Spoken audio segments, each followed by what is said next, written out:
undertaken in Bristol, Nottingham, Manchester, for instance, and Oxford.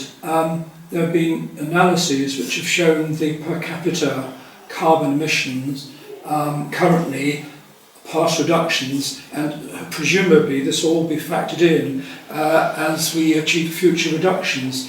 But we need a clear baseline, if you like, to understand what's going on and to be sure something is going on. And also, they are very helpful because they give sector by sector analysis as well. And it's a real question that I for you. Perhaps you know this, but I would want to be asking how much of our carbon emissions come from buildings, how much from transport, so we can give you, and so on and so forth. Has that been done? And is yes. this all part of that? Yes. So that will. So what? If we had been not in Purda, we would have been presenting some of that today. Right. We haven't presented that to members yet, which we're doing next week. And all of that information will be going out into the public domain once we've done that. So for our meeting in January, I've just put in the diary, we can have a discussion with the report in front of us. But the you know, most of it, we've got lots in buildings, both commercial and retail, transport, and then some within industrial processes. Yeah. So that we will have all of that data. That would be useful. I mean, all the council names that you've mentioned, they've gone through the same process and thesis, Nottingham and Bristol and Oxford. So we'll have a very similar reporting. That is reassuring, and we look forward very much to seeing that analysis. A two-part question that I'll need. One, and I think Purda is going to come back as the answer, but we initially were told back in September or whenever the council said we won't declare a climate emergency at this point. We need to have factual information that we can work on and make real plans rather than just making a token gesture and saying yeah. The idea was the plans would be available in January, as we've said. It is December. I know Purda's going to come back, but are there actually plans in place now? Or are we still gathering information to make those plans? That is point one. And I'll jump on to the issue that we're concerned about. And forgive my cynicism again, but as you said, 2 points here. One is being delayed and possibly maybe put back again because of the election. And two, there's a consultation regarding the airport. And I would accept we're not here just for the airport, but it's a big part of it. We have concerns that work will start before the consultation is finished on roadworks that are linked to it and justified by it. So if we can delay everything else, cannot that be delayed, and we have an assurance that no work will start linked to the expansion of the airport until the consultation is finished, until the climate emergency has been announced, and until the plans are publicised, because they are all linked together. So, well, can I deal with so the first part is around the anthesis work is to give us the scientifically based targets that we've talked about, and Purda has impacted on our ability to publish them and discuss them with members, and that's why the action plan, which is we will be just talking to members about first of all next week, is still in draft, and we're focusing on what we can do as a council.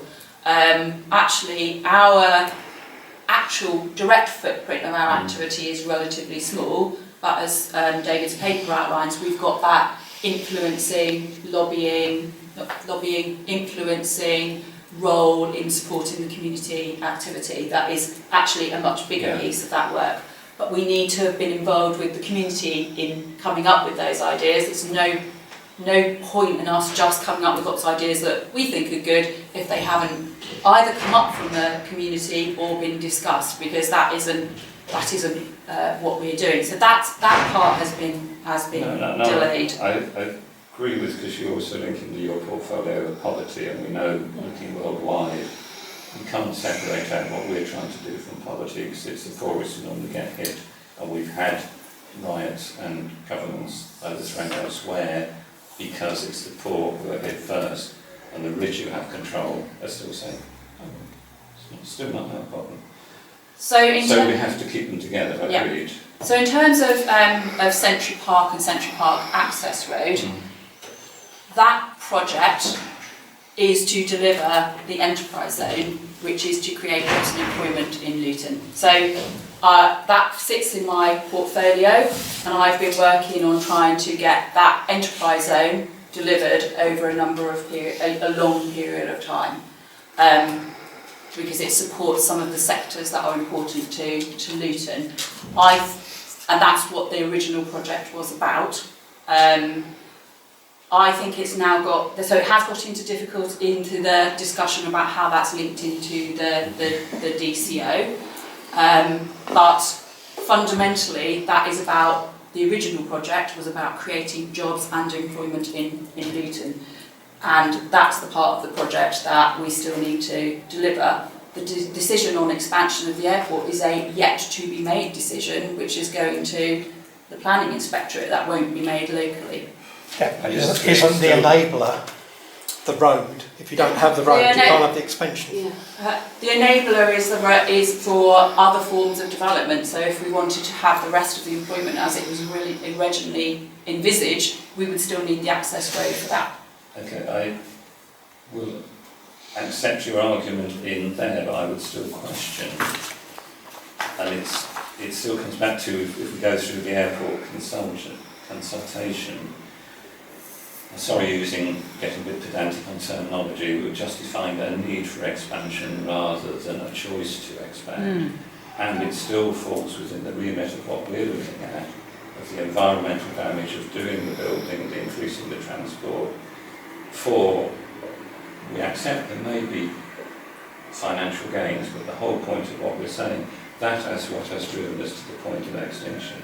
We're chasing financial gains without taking sufficient account of the damage we're doing and then chasing it. Can I just supplement that slightly? I mean, we've sat on committees going back where I've seen 3 circles: economy, social and environmental issues. And why this is going wrong in Luton is because the economy has been focused on to the exclusion of the other absolutely vital things. And if you focus on economy and social issues, which includes poverty and illness and air pollution and health and environment and destroying parks, society falls apart if you do not take those into account properly. That is what is being going wrong. Could I just say that Iceland, Scotland and New Zealand have signed a pact that they won't put the GDPR before the health of their population. Brilliant. So basically, what Luton should do is not look to what other people are doing, they should consider it, but they should think outside the box and go the extra step. Yes, especially when you're the most polluted town in the east of England. I think it's embarrassing. I don't understand why people aren't. I don't understand why people aren't embarrassed. But they are all the things that you're feeding back into the consultation, aren't they? So you're putting that back. No, I'm talking to you. I'm talking to Luton Borough Council. If I was a councillor here, I'd be totally embarrassed. About air quality? Yeah. And the fact that you're going to expand the airport yet again. So, but it just doesn't make any sense to a sentiment being, in my opinion. It just doesn't make any sense. Not really. It's complete madness. So that there are particular topics that you are particularly concerned No, about. we're concerned about all of it. But I can't answer them all today. I can tell you what we are doing, and I can advise you that you need to respond in terms of the consultation and put those things in. We've already done that. But we really respect you've been very patient with us, but actually this is an emergency. We have to move now. We have to stop this pollution now. We have to stop this whole farce of a consultation, DCO and possible expansion. It's a farce. And like it's been said. Do you watch the news? Do you realise how fast the sea levels are rising? But testing out then, so if we were to talk about that point you've just made about Century Park Access Road coming through to support generating new jobs for Luton, does that play into the same agenda? Yes. Yes. We have part of that, but you talk about Manchester planning, and you've mentioned it, so I accept you're doing your work, I'm just saying what's the outcome from it. They are looking at the life cycle inventories and assessments, same as we're taught to do about our white goods, not just, oh, this is the cheapest, or it's A-rated for the least electricity plugged into my kitchen, but it's life cycle, what materials are you using, what damage is done from the point of view. You know, concrete's the easy one to pick on that we know causes huge environmental damage. Manchester Plan are talking about this. Our Luton, has that been put into place regarding New Century? Is that being balanced against the... Yes, we've all lived in a society that's a capitalist society. We can't go, let's just change things tomorrow. We are realists.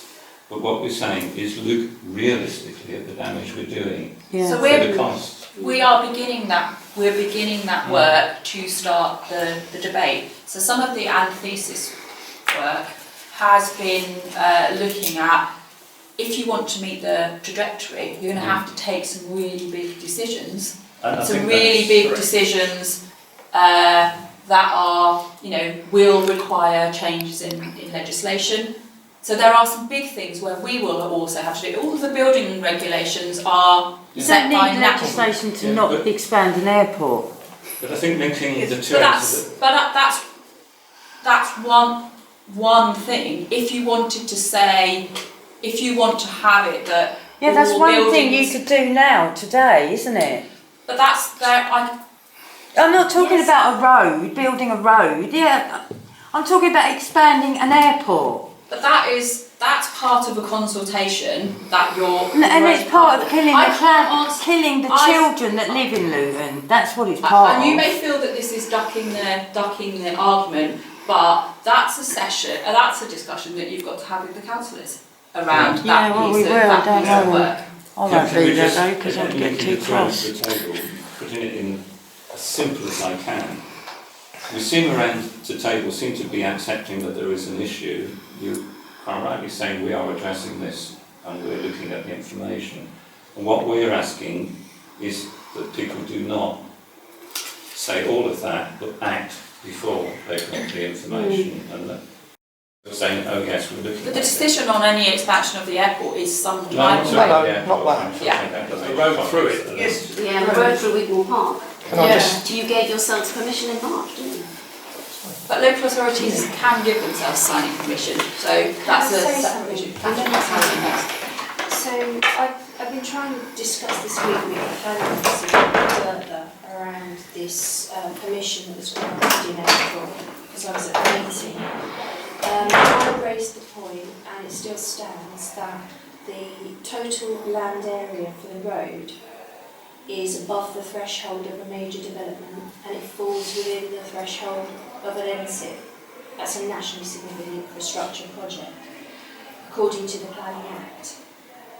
So why, if it were in the category of an NSIP, it would have to go via a DCO along the Planning Act route, not under the Town and Country Planning Act route. I'll have to speak to David about that, Caroline, because I'm not aware, I wasn't aware that you'd raised that as an issue. I have raised it as an issue, and I read it to all of the Planning and Development Control Committee, and I was asking the question, as the size of this planning application is 96 plus hectares, and the size specifications for road or highway related development in the Planning Act is on the lowest side 7.5 hectares for road highway related development of any type.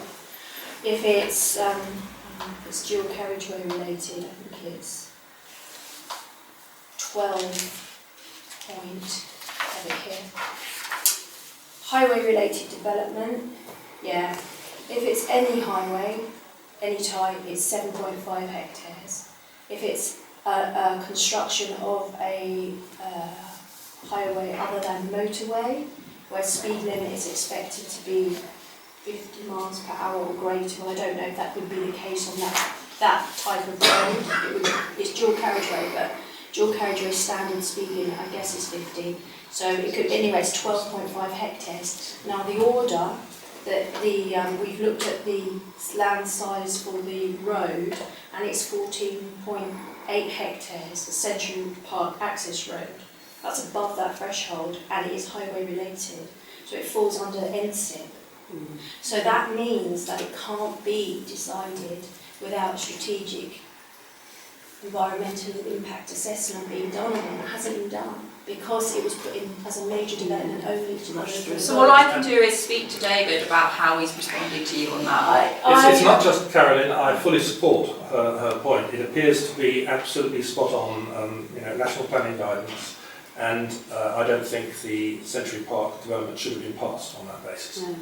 Because if it were put through the route of an NSIP, it's a much more rigorous and detailed environmental study. Everything to do with the environment would be analysed, not just with scope and desktop, because it was put in as an environmental impact assessment, and it's not as thorough as the strategic environmental impact assessment. We're dealing with landfill groundworks.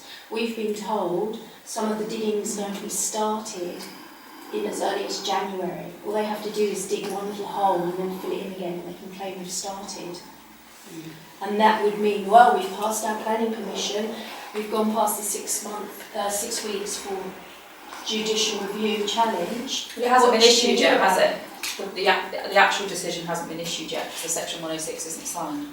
So in that case then it has to be, the Department for Transport also have put in a representation to your current consultation raising this point about, I'll find that for you as well. It's on the page, it's the Department for, if you want to look it up, it's the Department for Transport Scoping Report, and it's page 6, 2.2.7. And it's referring, I'll just read what it says, it's not that long, it's just a short couple of sentences. The scoping report refers to both auxiliary aviation supporting facilities and auxiliary buildings in the description of the development.